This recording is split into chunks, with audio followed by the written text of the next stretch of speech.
Claire, thank you very much indeed for joining me on this podcast. Now, this isn't actually the first time we've met because I had the privilege of being in a book club at which you spoke about this.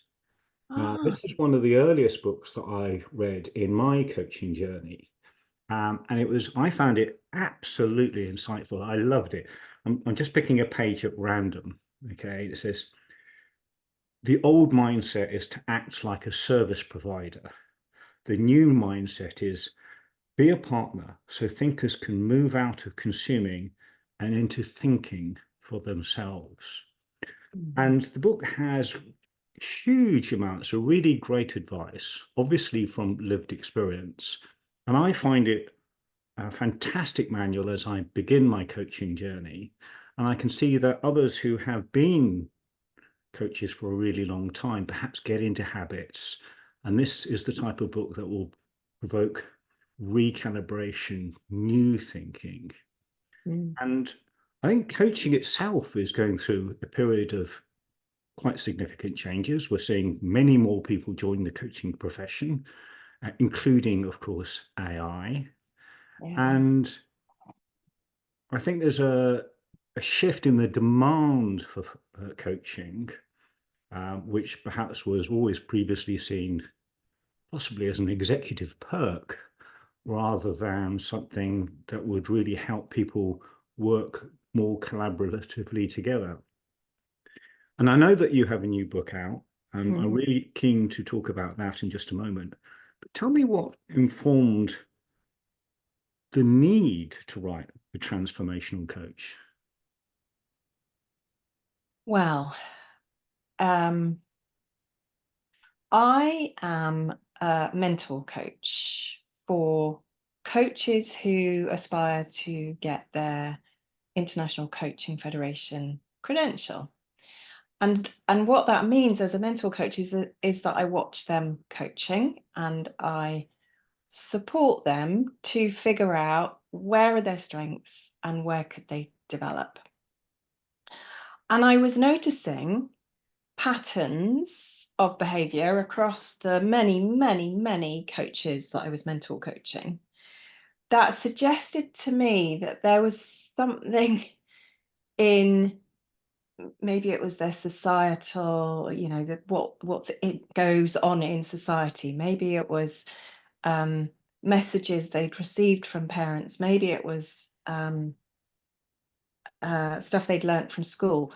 Stuff from earlier lives, if you like, um, the same life, but an earlier life, that was inhibiting coaches from being the best that they could because they were holding on to these messages that were perfectly useful previously, but in this role as coaches, is no longer useful in order to because our job as coaches is to help people to get to new thinking. And so often the coaches were getting in the way of that new thinking. Not, certainly not maliciously and not knowingly, even. And so that's when I started to kind of put the puzzle pieces together of, oh, okay, so perhaps this might be caused by this message from our childhood.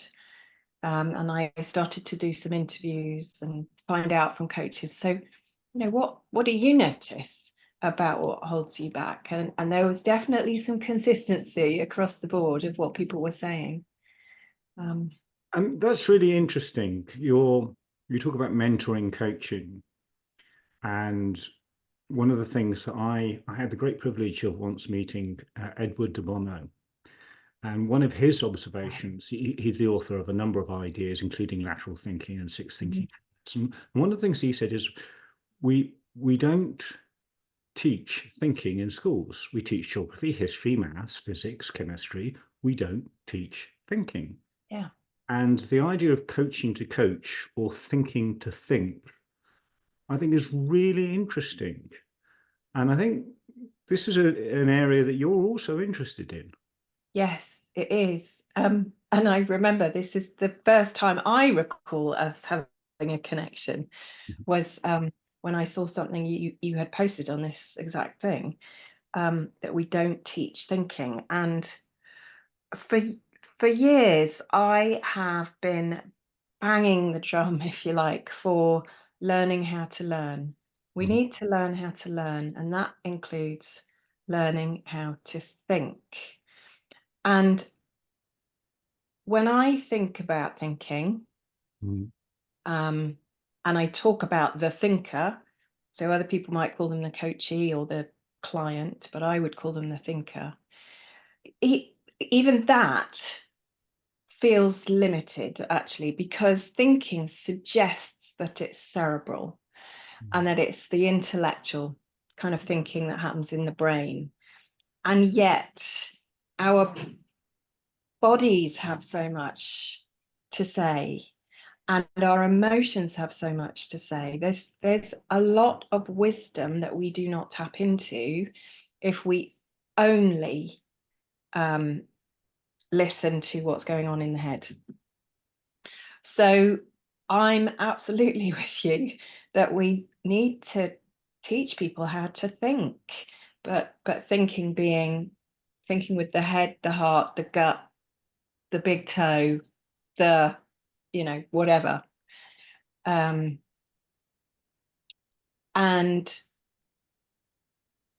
yeah, it's kind of an all-round thinking that taps into stuff we just can't get to with the brain alone.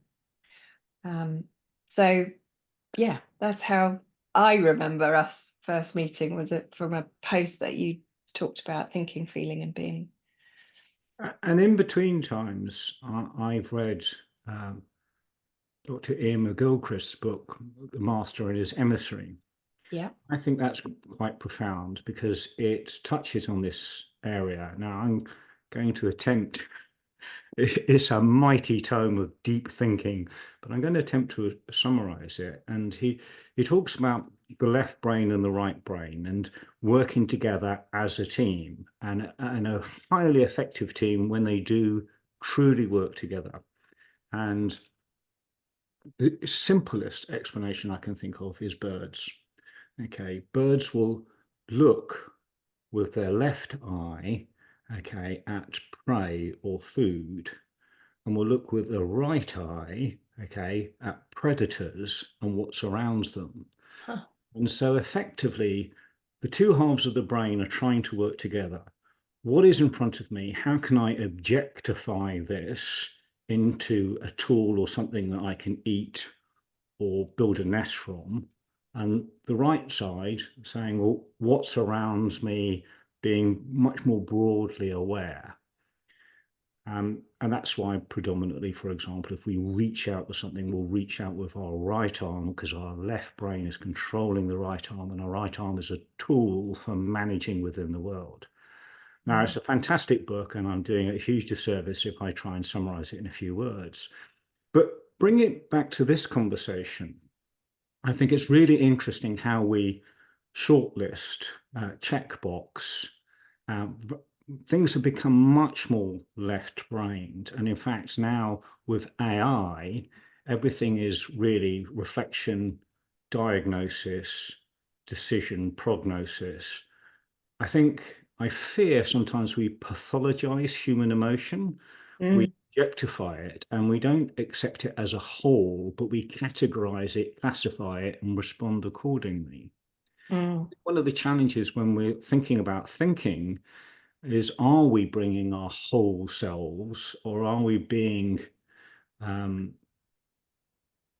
being just objective in terms of how we categorize, classify, pathologize, checkbox? Yeah, yeah.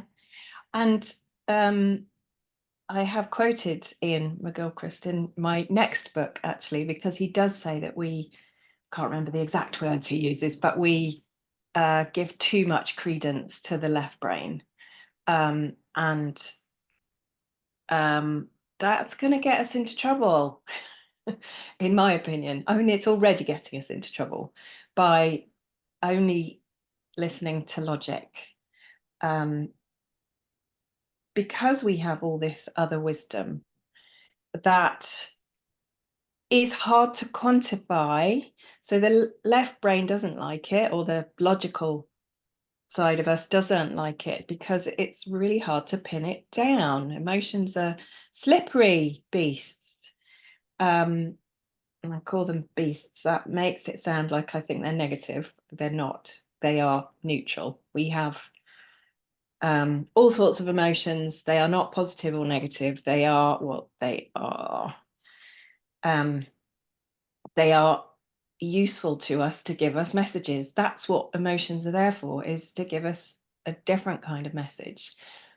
And in order to pay attention to them, we need to slow ourselves down. And that's where coaching can help, is slowing that access to wisdom down. Because one of the things I've really noticed in business today, I don't think this will be a surprise to anybody listening, is how fast-paced everything is. And as a result of that fast pace, we are, as you say, going with decision making that is kind of based on logic, and yet it can't be, because there is so much that we don't know about the future. We can't predict, and we're trying to use this. It's just hard to make decisions these days. They're not black and white. Nothing is black and white. There is so much more to decision making, and this is why people in work are getting more and more stressed, I think, because of the pace at which they need to make decisions, and they're feeling this sense of, well, I have no idea if this is the right way to go, but we'll just have to try it because we're going so fast. I've got to keep up. But also because as a result of that pace, they're not paying attention to the intuition. What is the intuition saying? What is the gut saying? And people who are listening may or may not believe in intuition.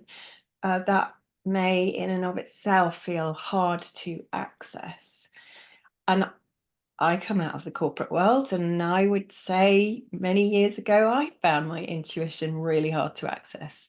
That's because I wasn't giving it a chance. Mm-hmm. I wasn't, well, I don't think I just thought it was that's a bit woo-woo. I was labeling it as something not worthy, perhaps, or because of the sea that I swam in, other people wouldn't necessarily see it as something to pay attention to. And so I didn't pay attention to it. But, gradually, as I've started to pay more attention, I, I, I know that I get lots of wisdom from all these other parts of me, not just from my logical, very professional part of me. And I know there are lots of people being professional and not scribbling outside the lines, but sometimes I think we do need to scribble outside the lines with our thinking. And I'm interested in that because it touches on so many things.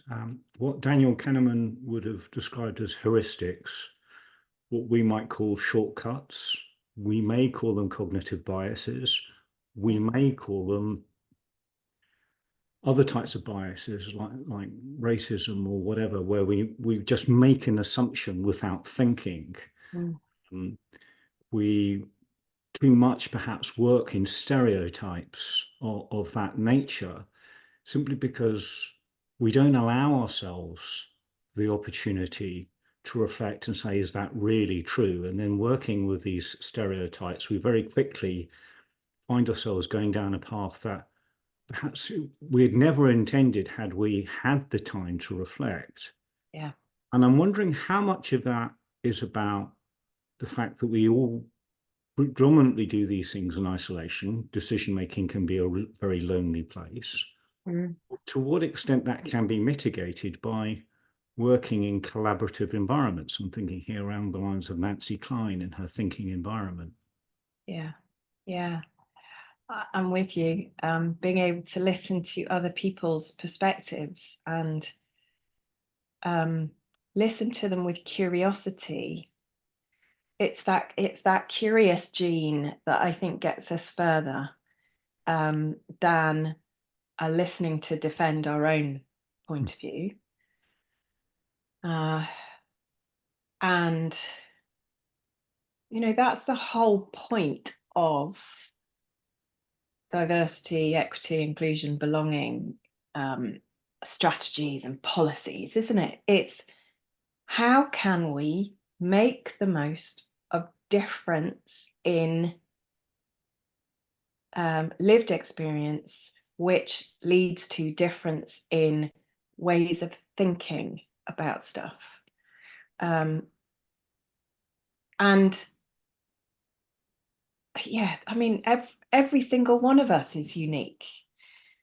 And that's not just about the color of the skin or our sexuality or our gender, or it's about everything that we've been through in our lives that make us the person we are today, and therefore inform the way that we think.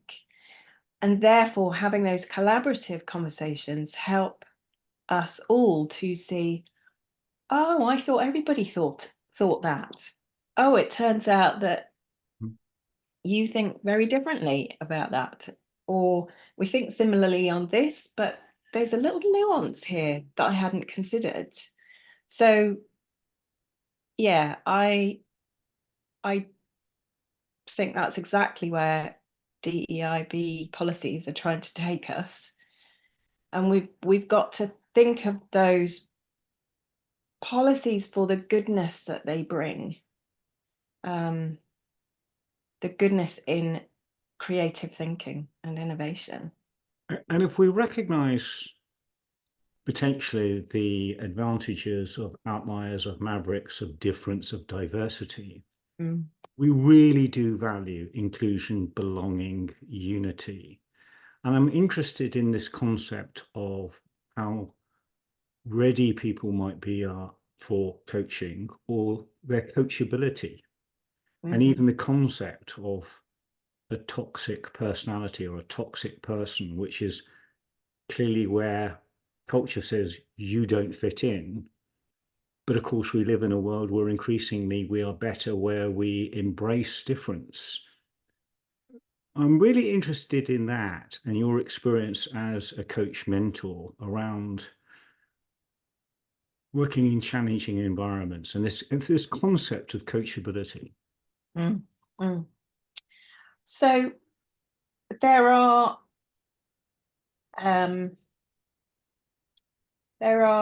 3 or 4 reasons why I would say that somebody is not coaching ready. It's not always to do with the person themselves. So it may be that the thing, sorry, I've got my dog barking in the background, apologies. It may be the thing that they want coaching on is actually more could need a different kind of intervention.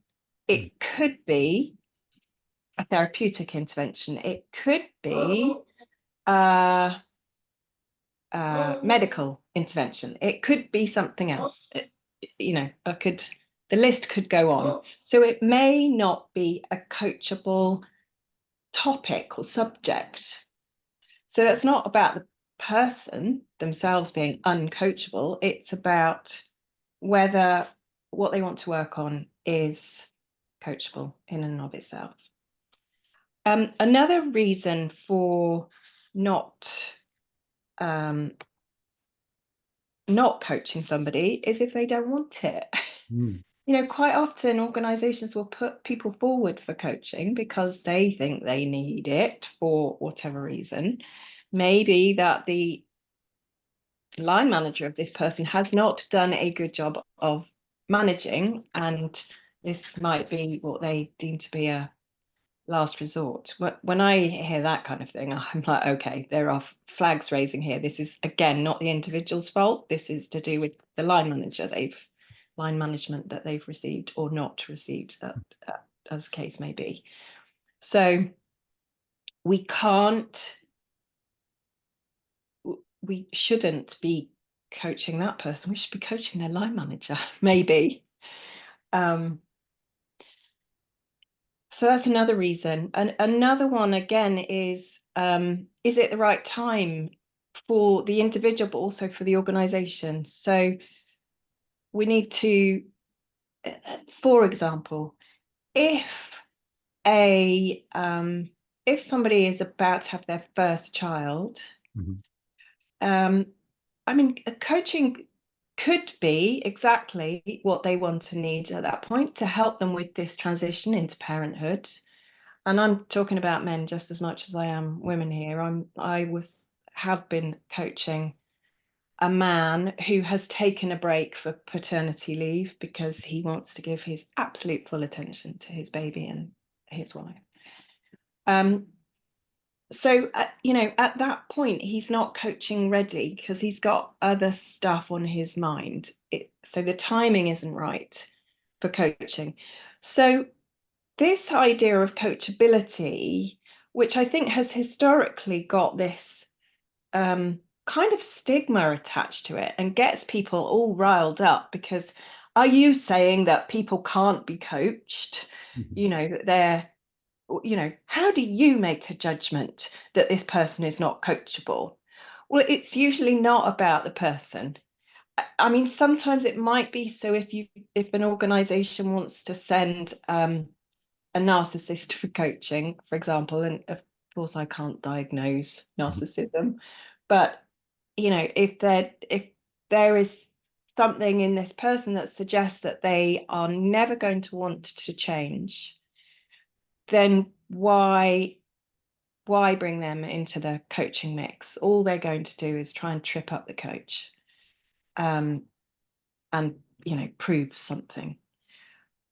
So, but that's a really rare occasion, I would say, where it's about the person rather than the situation. That makes Okay, sense. so let's jump into the deep end on this one. This is completely unrehearsed, so we'll see where we go with this. But I'm Yeah. interested in that because I think the point that you talk about, this initiation, this elimination, these transitional points in life are critically important, whether it's parenthood, whether it's transition in a job, in life and circumstances, in geography, where you live, what your circumstances are. These transitional points are incredibly personal and important. Very often when we talk about organizational change, perhaps those people who are in the organization going through that change are resistant. And they may be resistant or rebellious or fearful or anxious in a Yeah. way that does not mean they are open and accessible to coaching, conversation, and dialogue. And yet it is in those liminal spaces Mm. that sometimes some element of human-centered connection, and perhaps in the past we may have resorted to our faith, the tribal elder, our family, Mm. those times of transition, we would seek some, if not necessarily advice, some acceptance of how we feel without necessarily some recommendation on what we should do. And I'm really interested in coaching in those circumstances where perhaps the person is maybe not necessarily unwilling, but how do you face that liminal transitional space where there is maybe anxiety, uncertainty, fear? Yeah. And all sorts of other emotions there, like grief, Hmm. and denial, and yeah, anything that happens in the change curve could be going on for them. and they might be feeling as though it is being done unto them and that they have no choice, and that makes it even more tricky for them. They might push against it and say, but you know, the way we've always done it is far superior to what we're facing into. So yeah, I absolutely agree that in those times of transition, whether they are chosen transitions, like having a baby, for example, or unchosen changes, every human has a process that they're going through in order to move through that change curve. And coaching can be incredibly useful at times like that. But people have, yeah, this kind of instinct to push against and decline the offer. And if they are, I mean, if they're really declining the offer, then so be it. They're not ready. They're not willing to engage in this coaching, even if we know as coaches that this is the perfect time for coaching. But if they're not willing to engage, then nothing we can do as coaches is going to support them, because as coaches, we're not giving them any answers. It is about them wanting to find stuff out for themselves. And if they don't really want to find stuff out for themselves, it is going to literally be like getting blood from a stone. So there will be a small amount of people who really, really fight against that and decline the offer. And that's their prerogative. As far as I'm concerned, they are an adult. They get to decide. The organization doesn't get to make them come, because that's going to annoy them even more. And it'll be frustrating for both me and for them. There will be others who are kind of, you know, maybe they're just like, oh, what is this coaching thing? I'm a bit scared of it. I'm not sure where, you know, what am I going to get from it? Because they've never experienced coaching before. And they might decide that they wish to just stick their toe in the water and just test it out and experiment with it. That's good enough. They don't have to be all in right from the start, although it helps if they are all in, because as we say with so many things in life, the more you put in, the more you'll get out. And it's certainly more fulfilling for us as coaches if somebody is all in and really wants to figure stuff out for themselves. But those people who are just on the margins there, they can be the biggest turnarounds sometimes. You know, they can be the biggest advocates for coaching after a while, once they are like, oh, now I get it. I understand how this works. I'm seeing myself change, and I'm seeing how that's enabling me to be a different kind of person. So yeah, I think it's not black and white, this coachability thing. There are so many shades of grey. I But think I think it's really, really important for us as coaches to be thinking about it. It's also important for organizations to be thinking about how to set up coaching for success before the coach even gets involved. we'll explore that in a moment. But one of the words that you used, which I really liked, and I think it's just interesting to unpack this, is what they want. Yes. I think it's really interesting to consider the difference between what people want, what people need, Mm. people should or ought. And a lot of change managements, we need to do this. You should behave like that. Our culture is such that you ought to be doing the following. to want is very individualistic, and yet it is perhaps the most powerful motivator, what I want. What are your thoughts around that wording? Want, need, should, ought. Yes, I think that want is very personal. This is whether I want it or not. Whereas need, it could be that I say I need that, Mhm, but sometimes it's somebody else saying, you need that, Claire. And mhm, of course, as soon as somebody else tells me I need something, mhm, you know, I may say, oh no, just because you tell me I need it.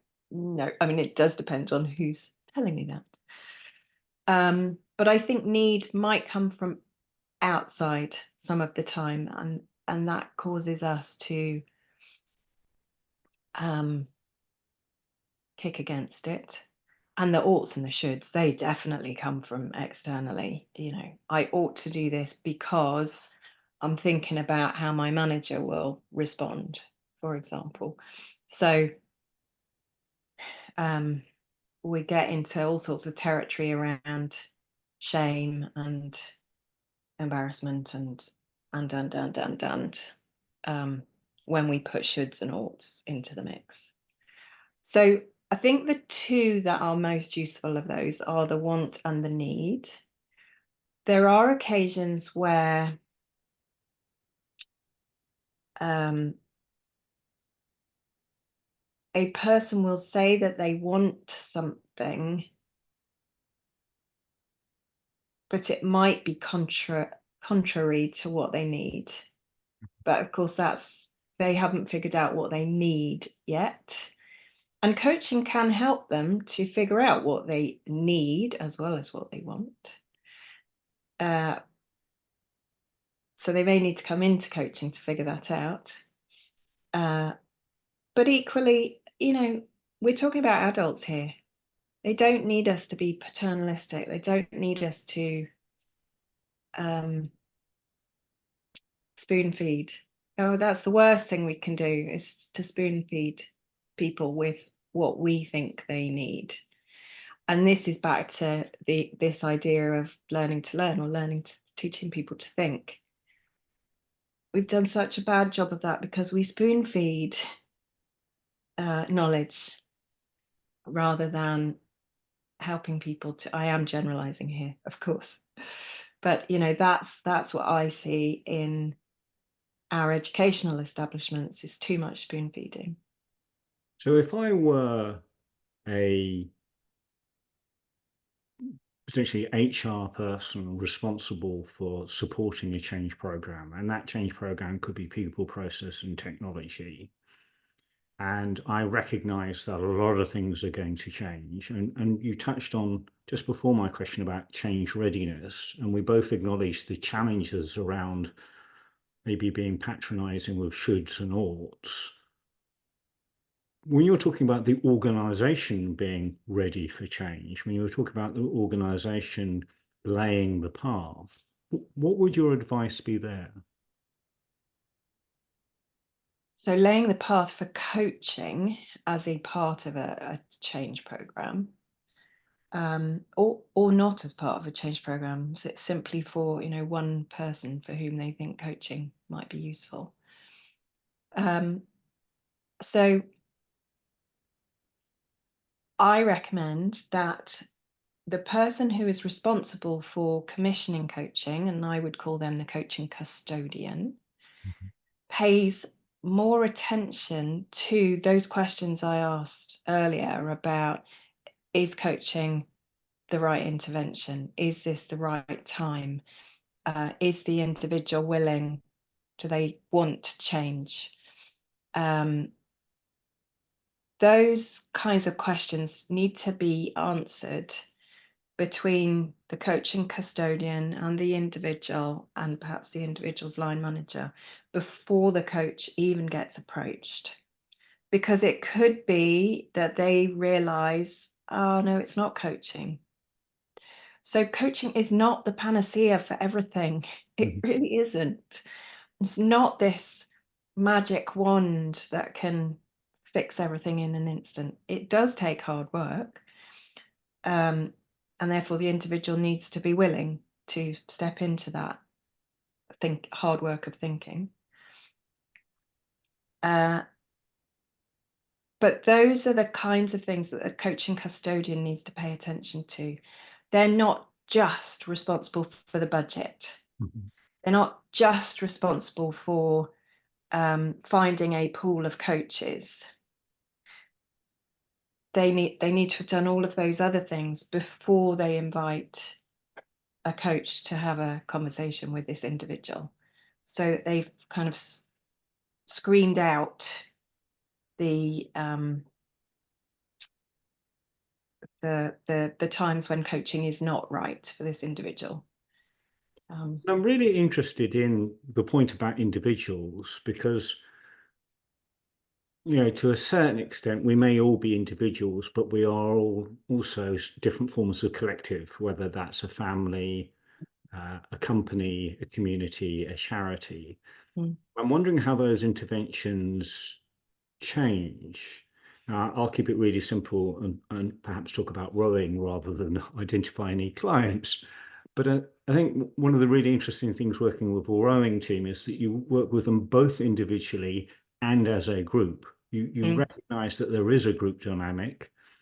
And actually, as much as you might talk about technical performance and strength conditioning, etc., an awful lot of it is about relationships, cohesion, and how they work as a team.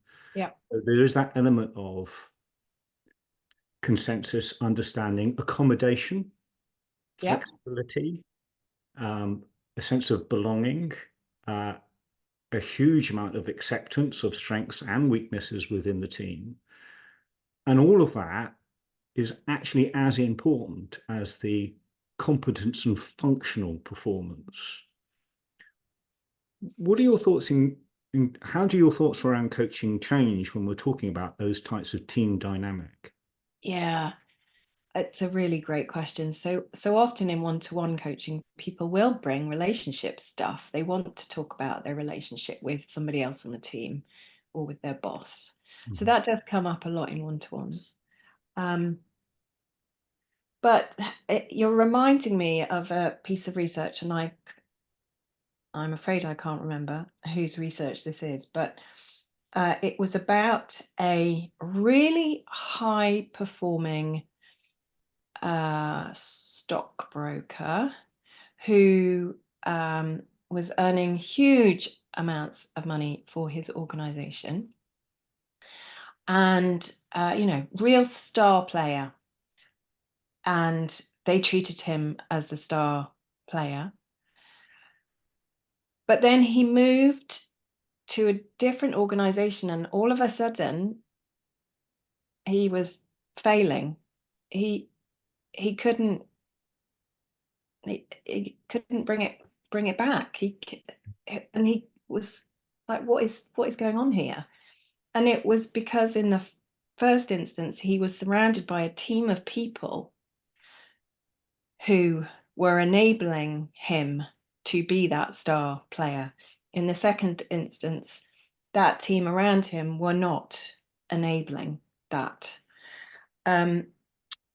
So it's a mistake for us to reward individuals rather than the collective, because everything happens as a collective in an organization, and it's going to happen even better if we work like a rowing team who are, all using each other's strengths, and recognizing where they are in alignment or where they might need to tweak things. So exactly the same is the case in organizational life. And so this is why team coaching is becoming more and more prevalent. It's still not well understood because it's mislabeled. So just like coaching is mislabeled quite often, and people think that coaching is the same as mentoring, and they interchange those two words. Coaching, one-to-one coaching, is about the individual deciding on the agenda and figuring out their own stuff.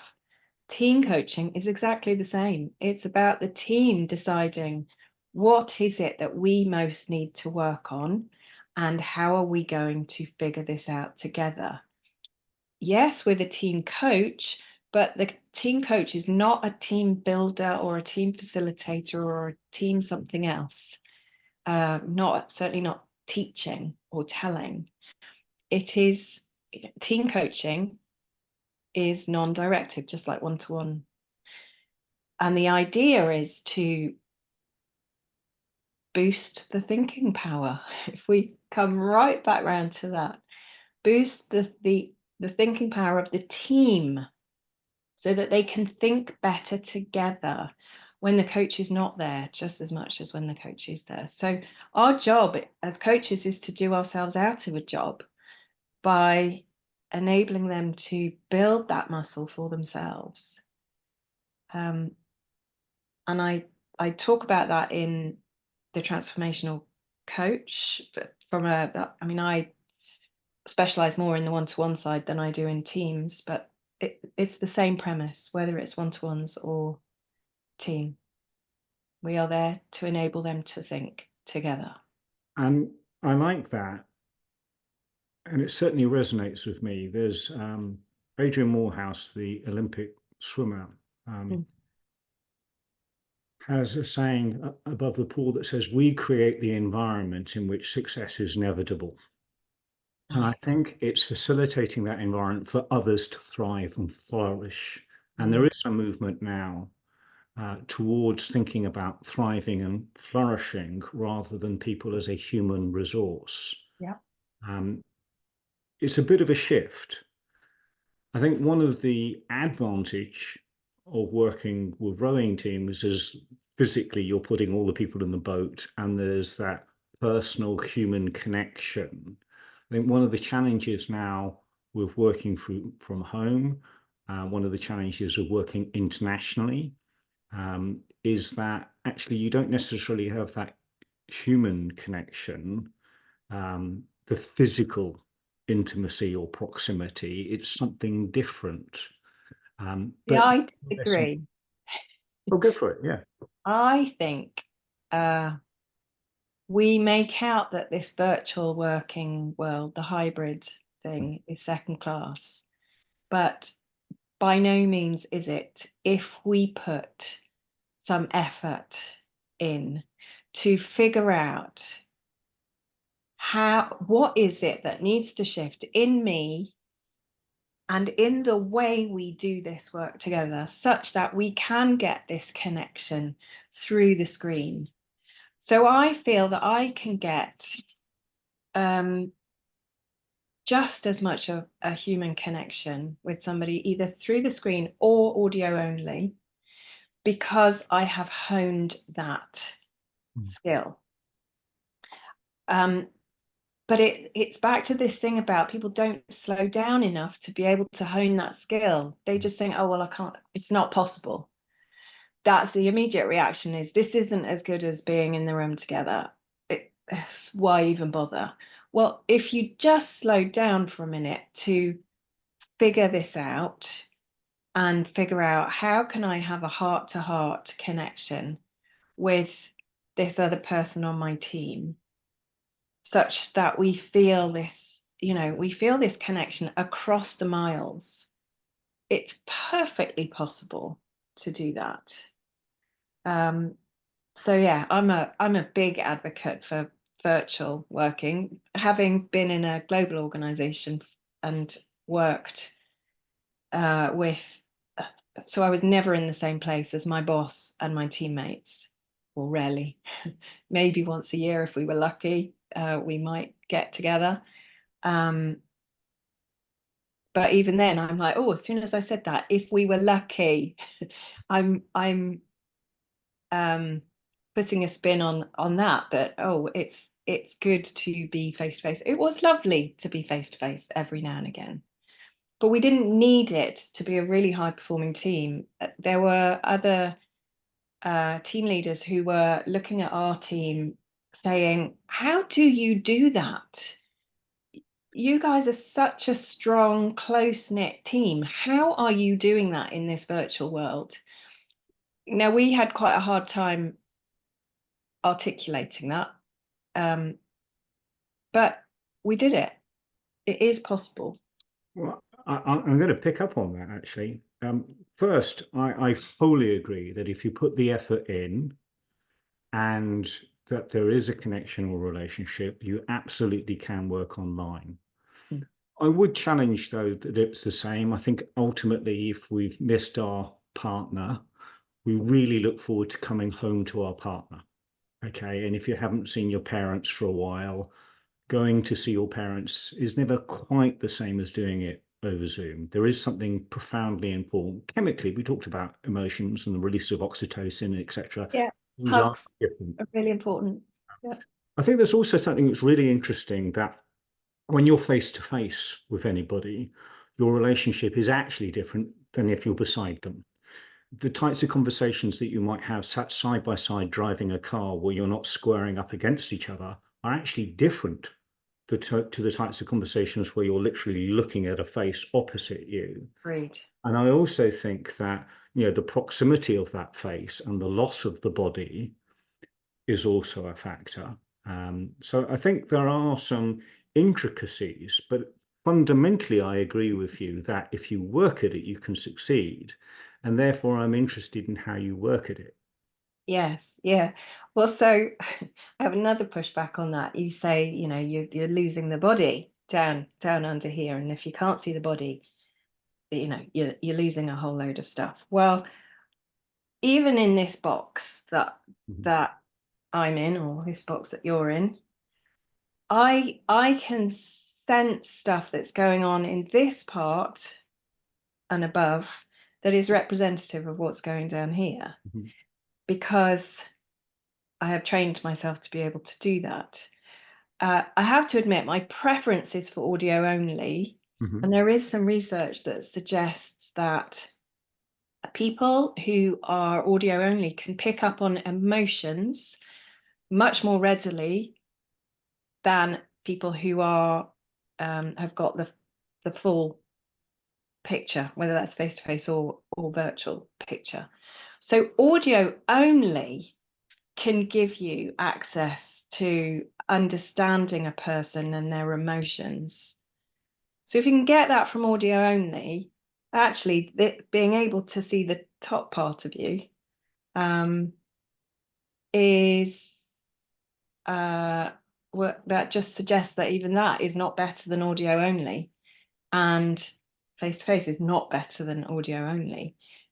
You get there's a real difference if you can hone the quality of your listening skills such that you can hear the slump of their shoulders, for example.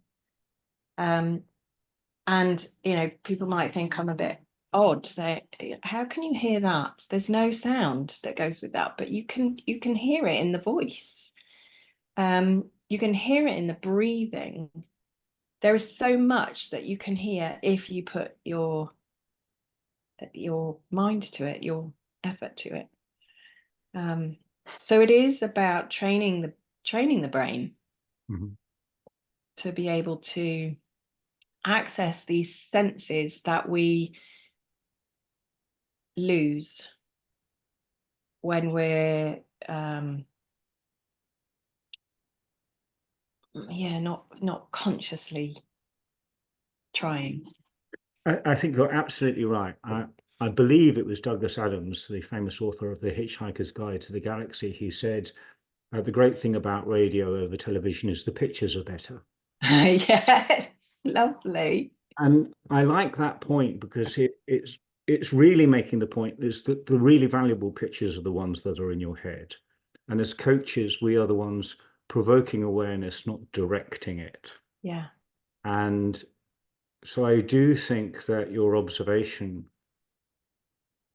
about deep listening to create a space for their thinking yeah, rather than listening to be ready to respond. And of yeah, course, we touched on much earlier that we're living in a fast-paced life where perhaps there is a pressure to respond before we've had the opportunity to deeply listen. Yeah, I agree. And wouldn't the world be a better place if we all deeply listened to each other and started to understand each other? As you know, as you were talking about with the team coaching, that is what that is there to enable, is a deeper understanding of each other, of each other's strengths, of each other's beliefs, of each other's foibles, and to be able to work with those, not against them. That's what we get from listening. We've caught up in part because I tremendously enjoyed your last book, so I shall flash that up. Okay. Yeah. Your new book is coming out soon. I mean, when will that be? And just give us a little synopsis of that. Yeah, so it's called Cultivating Coachability. And the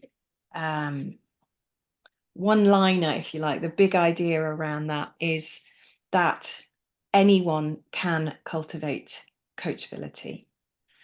So yes, the coach, but it's not all about the coach. It's also about the thinker cultivating their own coachability, but it's also about the coaching custodian that I talked about earlier on. So you can cultivate coachability. It comes out on the 17th of October. Oh, my birthday. Oh, How perfect is that? That's fantastic. perfect. So, well, there's some coincidence there, isn't there? Serendipity. Kind of, yeah, serendipity. And it is all about supporting. It's written for the coach to enable them to influence coaching custodians in organizations to do a better job up front. And also to help the coach understand that they don't have to accept every coaching conduct that is offered to them, because it might not be a good fit for the individual, for the organization, for the thing that they want to bring, etc. So all those things that we talked about earlier. That is what it is all about. Well, I very much look forward to it. It will be a perfect birthday present for me. I highly recommend it for others. And indeed, I was introduced to your book via a book club. So if people are interested in being part of a book club and we can read this together, I'll certainly add a link to the podcast and share that. And this podcast is both video and audio. So we're on Apple as well. So you can get to see us, but if you really want to really deep engagement, you can just hear us. Yeah. Oh, yes. Claire, thank you very much indeed. It's been a Yeah. wonderful conversation. I've learnt lots. I've valued all of it, and I've enjoyed it tremendously. Thank you very much indeed. Ditto.